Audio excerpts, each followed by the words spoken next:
विद्यार्थियों, आज हम राजनीतिक सामाजिकीकरण पॉलिटिकल सोशलाइजेशन के बारे में चर्चा करेंगे। सबसे पहले तो ये जानते हैं कि राजनीतिक सामाजिकीकरण से आशय क्या है, इसके अर्थ और परिभाषाएं क्या क्या दी गई है ना।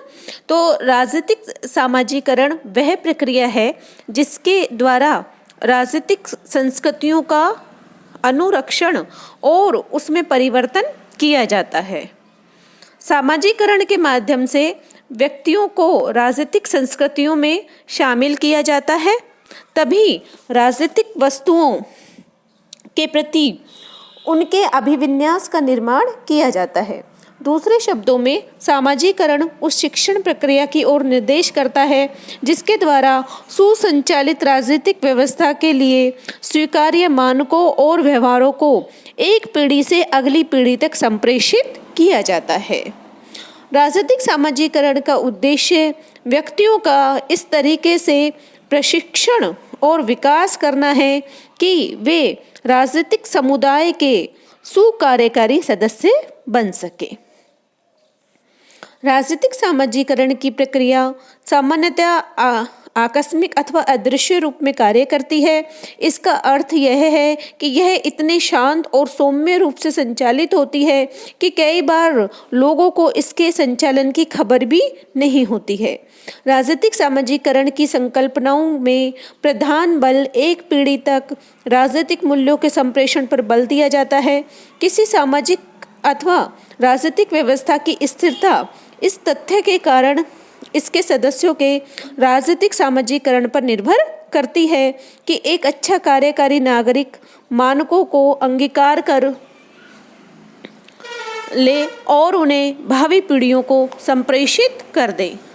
जैसे कि ब्रिटेन में नागरिकों को प्रशिक्षित कर इस बात का अभ्यस्त बनाया जाता है कि वे परिवर्तन के लिए संवैधानिक उपायों को स्वीकार कर ले, बजाय इसके कि इन मामलों को सड़कों पर ले जाए या हिंसात्मक उथल पुथल की अवस्थाएं पैदा करे, है ना। यानी राजनीतिक सामाजिकरण के माध्यम से जो व्यक्ति अपने एक पीढ़ी से दूसरी पीढ़ी तक जो है सामाजिक आचरण के जो नियम है, जो संस्कार है, राजनीतिक वस्तुओं के प्रति जो अभिविन्यास उसका बनता है, उसको जो है सीखता है। और ये राजनीतिक सामाजिकरण पर ही निर्भर करती है कि एक अच्छा कार्य नागरिक मानकों को अंगीकार कर ले और जो है अपनी भावी पीढ़ियों को संप्रेषित करे, है ना। या दूसरे शब्दों में कहा जाए तो राजनीतिक सामाजिकरण एक ऐसा विचार है जो राजनीतिक स्थायित्व यानी पॉलिटिकल स्टेबलाइजेशन के लक्ष्य को प्राप्त करने की अपेक्षा करता है। रॉबर्ट सीगल ने कहा है कि राजनीतिक सामाजिकरण का उद्देश्य ऐसे व्यक्तियों का प्रशिक्षण और विकास करना है जिससे वे राजनीतिक समाज के अच्छे कार्यकारी सदस्य बन सके, है ना। राजनीतिक सामाजिकीकरण जो है व्यक्तियों के मन में मूल्यों, मानकों और अभिविन्यासों का विकास करता है जिसमें राजनीतिक व्यवस्था के प्रति विश्वास की भावना हो और वे अपने आप को अच्छे कार्यकारी नागरिक के रूप में बनाए रखें और अपने उत्तराधिकारियों के मन में अमिट छाप छोड़ सकें। इसकी अब परिभाषाएं देखते हैं हम क्या दी गई है। सीगल ने के शब्दों में राजनीतिक सामाजिकीकरण से अभिप्राय सीख की वह प्रक्रिया है जिसके द्वारा प्रचलित राजनीतिक व्यवस्था द्वारा स्वीकृत राजनीतिक आदर्श एवं व्यवहार पीढ़ी दर पीढ़ी हस्तांतरित होते हैं। लैंगटन ने भी इसी प्रकार के विचार प्रकट किए हैं। इनके शब्दों में व्यापक अर्थ में राजनीतिक सामाजिकीकरण वह तरीका है जिसके द्वारा समाज जो है राजनीतिक संस्कृति को एक पीढ़ी से दूसरी पीढ़ी में हस्तांतरित करता है। डेविड ईस्टन के शब्दों में जिस प्रकार से एक प्रौढ़ पीढ़ी युवा पीढ़ी को अपने जैसे प्रौढ़ प्रतिरूप एडल्ट इमेज में डालती है, यही सामाजिकीकरण है। आमंड एम पावेल ने राजनीतिक सामाजिकरण की परिभाषा देते हुए बताया है कि राजनीतिक सामाजिकीकरण को एक ऐसी प्रक्रिया है जिसके द्वारा व्यक्ति राजनीतिक संस्कृति में प्रवेश करता है, राजनीतिक वस्तुओं के प्रति ज्ञान प्राप्त करता है अपने अभिकांक्षाओं का निर्माण करता है, अपने व्यवहार की रीति निर्धारित करता है, अर्थात वह राजनीतिक संस्कृति एवं पद्धति का अंग बनता है। उनका मत है कि यह अवधारणा आधुनिक युग में इसलिए विशेष महत्व रखती है कि इसके माध्यम से राजनीतिक स्थायित्व एवं विकास को सरलता से समझा जा सकता है। आधुनिक युग में नए राज्यों के उदय के कारणवश, संचार साधनों में निरंतर विकास के कारणवश, तकनीकी खोजों के परिणाम स्वरूप सामाजिकीकरण की प्रक्रिया आधुनिकीकरण की प्रक्रिया में विशेष स्थान रखती है। राजनीतिक सामाजिकरण की प्रक्रिया जो है एक मनोवैज्ञानिक प्रक्रिया बन जाती है, क्योंकि यह नागरिकों के दृष्टिकोण से संबंध रखती है। यह एक ऐसी प्रक्रिया है जिसके माध्यम से मनुष्य के आने वाली राजनीतिक पद्धति के मान्य प्रतिमान एवं व्यवहार के संबंध में ज्ञान प्राप्त होता है। यह स्वाभाविक है कि यह ज्ञान आहिस्ता आहिस्ता बिना चेष्टा के होता रहता है, पर ज्ञान प्रयत्नों के द्वारा भी प्राप्त किया जाता है। आमंड एवं पावेल इस प्रक्रिया को दो भागों में बांटते हैं, स्पष्ट एवं अस्पष्ट।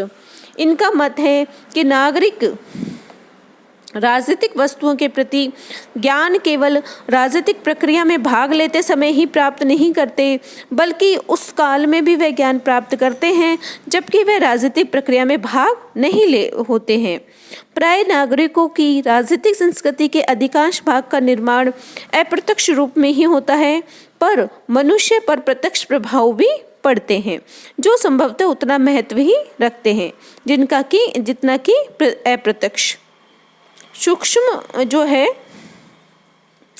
में नागरिक राजनीतिक पद्धति के उद्देश्यों, मानकों और उनके व्यवहार के संबंध में सीख या प्रशिक्षण प्राप्त करता है। इसी के माध्यम से वह अपने उद्देश्यों, मांगों, अभिलाषाओं का निर्माण करता है, अपने व्यवहार की नीति बनाता है, अर्थात राजनीतिक संस्कृति में प्रवेश करता है, राजनीतिक पद्धति में अपना स्थान खोजता है और अपना योगदान देता है। तो इस प्रकार जो है हमने राजनीतिक जो है इसकी जो सामाजिकरण का अर्थ परिभाषा देखी। राजनीतिक सामाजिकरण का जो उद्देश्य है वह नागरिकों को ज्ञान देकर समाज के अच्छे कार्यवाहक बनाना है, क्योंकि राजनीतिक पद्धति में एकता के अभाव में राजनीतिक प्रक्रिया असंभव हो जाती है, जिससे पद्धति के स्थायित्व को खतरा उत्पन्न हो जाता है। इस प्रकार राजनीतिक सामाजिकरण उन मूल्यों, प्रतिमानों और दृष्टिकोणों से संबंध में ज्ञान प्राप्त कराता है ताकि व्यक्ति अच्छे नागरिकों के रूप में आने वाली पीढ़ियों पर अच्छा प्रभाव डाल सके।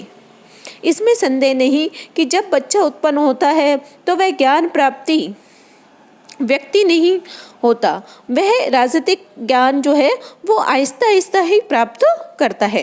राजनीतिक सामाजिकीकरण के लिए केवल ज्ञान ही पर्याप्त नहीं है, उसके लिए यह भी आवश्यक है कि समाज के जिन मूल्यों एवं प्रतिमानों के संबंध में उसे ज्ञान प्राप्त हुआ है वह उन्हें अपने मूल्य एवं प्रतिमान बना ले, तभी वह नागरिक जो है अच्छा नागरिक बन सकेगा। राजनीतिक सामाजिकरण उस समय प्रारंभ हो जाता है जब बच्चा पर्यावरण में प्रवेश करता है। वह एक अनेक प्रकार की परिस्थितियों के संपर्क में आता है जिसके माध्यम से वह ज्ञान प्राप्त करता है। यह ऐसी स्थिति है जिसमें बालक जो है सत्ता, आज्ञा, विरोध, सहभागिता के संबंध में ज्ञान प्राप्त करता है। ईस्टन एवं डेनिंग ने बच्चे के जीवन के 4 सत्रों का वर्णन करते हैं जिनके द्वारा बालक राजनीतिक सामाजिकीकरण एवं राजनीतिक संस्कृति में प्रवेश करता है। विशेष व्यक्तियों के माध्यम से सत्ता की मान्यता पहला है, और दूसरा सार्वजनिक व निजी सत्ता में अंतर, तीसरा राजनीतिक संस्थाओं एवं व्यवहार के संबंध में ज्ञान, चौथा राजनीतिक संस्थाओं और व्यक्ति विशेष के मध्य अंतर। मिल्चर रस ऐसी ही स्थिति में वातावरण और प्रयोगात्मक प्रभाव का भी वर्णन करते हैं जो बच्चों के सामाजिकीकरण को प्रभावित करते हैं। उन्हीं का मत है कि इसमें कोई संदेह नहीं कि सामाजिकीकरण की प्रक्रिया मनुष्य के आरंभ के जीवन से ही शुरू हो जाती है, पर यह ऐसी प्रक्रिया है जो मनुष्य के सारे जीवन तक चलती ही रहती है।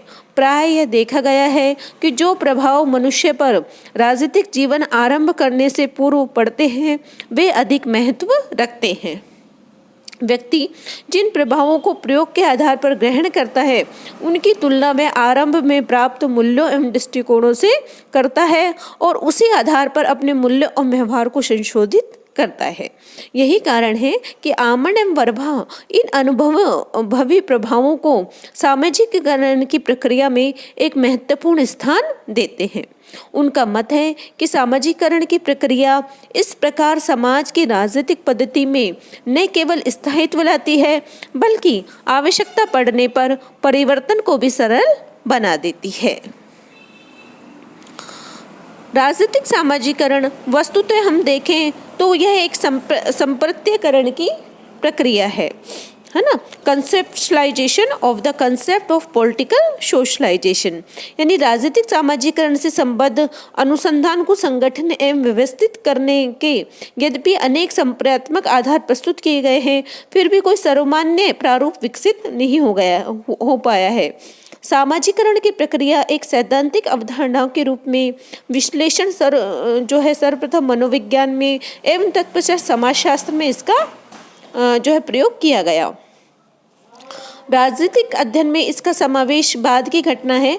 मनोविज्ञान में सामाजिकीकरण को शैशव काल की अर्जनात्मक एवं विकासात्मक प्रवृत्तियों के संदर्भ में विश्लेषित किया गया। फ्रॉयड से लेकर Karen Horney, Harry Stack Sullivan एवं एरिक फ्रॉम के विश्लेषण इस संदर्भ में उल्लेखनीय है। समाजशास्त्र में सामाजिकीकरण को मानसिक प्रक्रिया एवं व्यक्तिगत प्रक्रिया के बजाय एक सामाजिक प्रक्रिया माना गया जिसे सिर्फ शैशव काल तक ही सीमित नहीं समझा गया अपितु यह जीवन पर्यंत प्रक्रिया के रूप में विश्लेषित किया गया है। जॉर्ज हर्बर्ट बिल्ड से लेकर रॉबर्ट मर्टल, टॉलकर पार्सन्स एवं हॉरोविच के विश्लेषण के संदर्भ में भी यह स्मरणीय है कि व्यवहारवादी पार्सन्स एवं मर्टन ने राजनीतिक विश्लेषण को भी महत्वपूर्ण अंश के रूप में प्रभावित किया। पार्सन ने सामाजिकरण को मूल रूप से एक अर्जन की अभिवृत्ति माना जो सामाजिक भूमिका वहन के लिए सांदर्भिक शर्त है। मर्टन ने सामाजिकरण को पूर्ण रूप से मात्र सकारात्मक प्रक्रिया ही नहीं माना अपितु प्रवेशित सामाजिकीकरण एंटीसिपेटरी सोशलाइजेशन एवं असामाजिकरण की धारणाएं विकसित कर एक नए प्रकार का आयाम जोड़ा।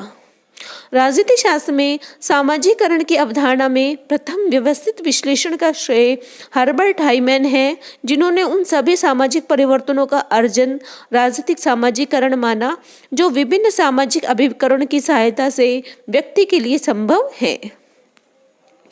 हाइमैन ने राजनीतिक सामाजिकरण को एक स्वायत्त प्रक्रिया न मानकर उसे बृहत सामाजिकरण की एक उप प्रक्रिया के रूप में प्रस्तुत किया।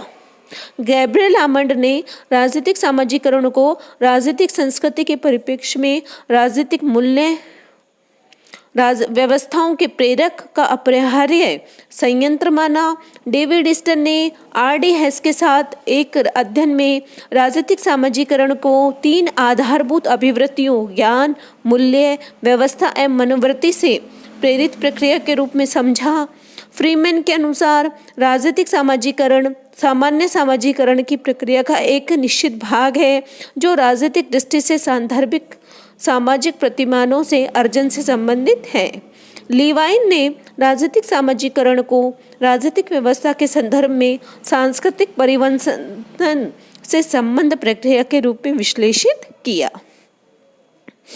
तो इस सामान्य व्यवस्था सिद्धांत के समर्थकों ईस्टन ने राजनीतिक सामाजिकरण को व्यवस्था के लिए समर्थन प्राप्त करने एवं उसे बनाए रखने का माध्यम बताया है। इस दृष्टिकोण में राजनीतिक सामाजिकरण के अध्ययन से अभिप्राय राजनीतिक व्यवस्था के प्रत्येक स्तर पर समर्थन संबंधी एवं विघटनकारी प्रभावों की व्याख्या करना है। संरचनात्मक प्रक्रियात्मक उपगम के समर्थक विद्वान पार्सन्स, आमंड, वर्बा आदि राजनीतिक सामाजिकरण को व्यवस्थावादी विचारकों के समान ही देखने का प्रयास करते हैं, परंतु सामाजिकरण के महत्व की दृष्टि से इनका थोड़ा दृष्टिकोण भिन्न है। ये विचारक राजनीतिक सामाजिकरण को व्यवस्था का अस्तित्व को बनाए रखने में महत्वपूर्ण मानने के साथ साथ इस बात पर भी बल देते हैं कि यह केवल राजनीतिक व्यवस्था के निवेशन अर्थात समर्थन साधनों मांगों को ही प्रभावित नहीं करता, अपितु इनके निवेशनों को निर्णयात्मक निर्गतों में परिवर्तन करने में भी महत्वपूर्ण भूमिका निभाता है। धन्यवाद।